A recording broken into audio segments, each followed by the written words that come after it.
This story is from Telly Savalas, a well-known American actor who has since passed away.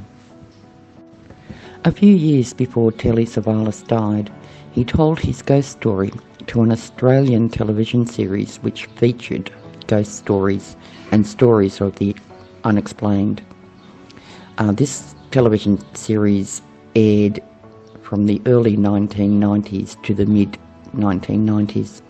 And there was some very interesting stories on there which I'm looking forward to retelling here at the gathering. One night after dropping off a date in 1958, Telly heads home to his house on Long Island.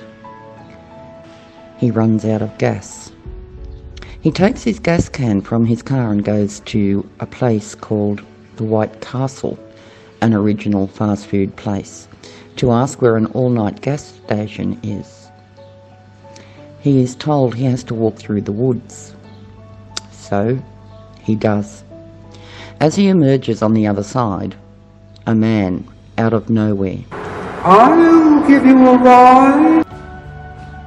Telly was startled, to say the least.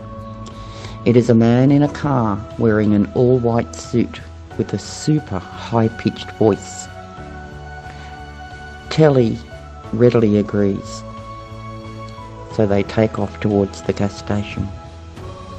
Telly realises he is broke, because this was a long time before ATMs. The man says, "I can loan you $1.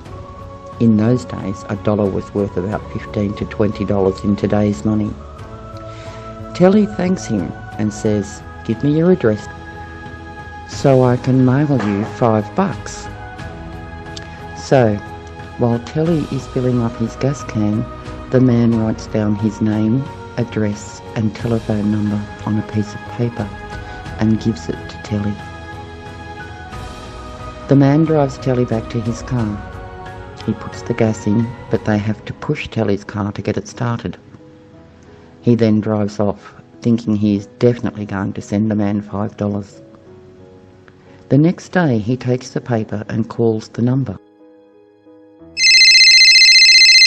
thinking he's just got to make a drive to this man's house and drop off the money. But a woman answers and says, in shock, after Telly asks her if he could speak to her husband, "My husband has been dead for over 2 years," and she hangs up. Telly does not let it go, but drives to the address on the piece of paper with the $5. The woman answers the door and lets him in. She shows him a photograph, and Telly says, "Yes, that's the man who helped me."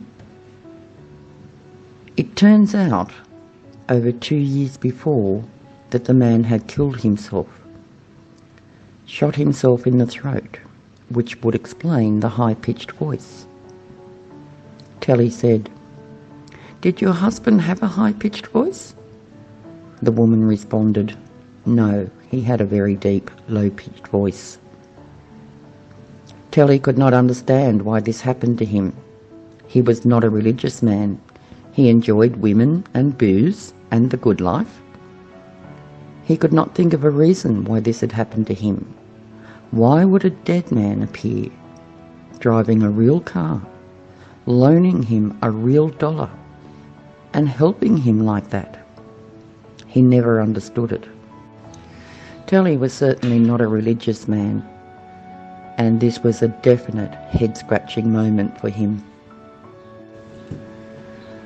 Telly was thinking all kinds of things and still could not come up with a rational answer.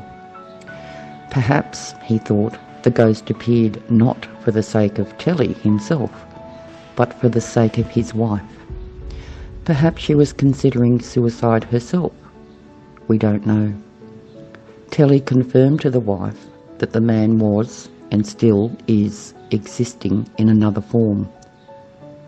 Telly was chosen, it appears, to be the agent who proved to the wife that her dead husband was not burning in hellfire for committing suicide, as devout Catholics believe,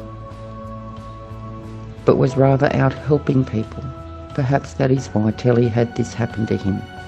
The man needed a messenger to let his wife know he was okay, without breaking spirit world rules about direct communication. This is just a guess. Nobody really knows.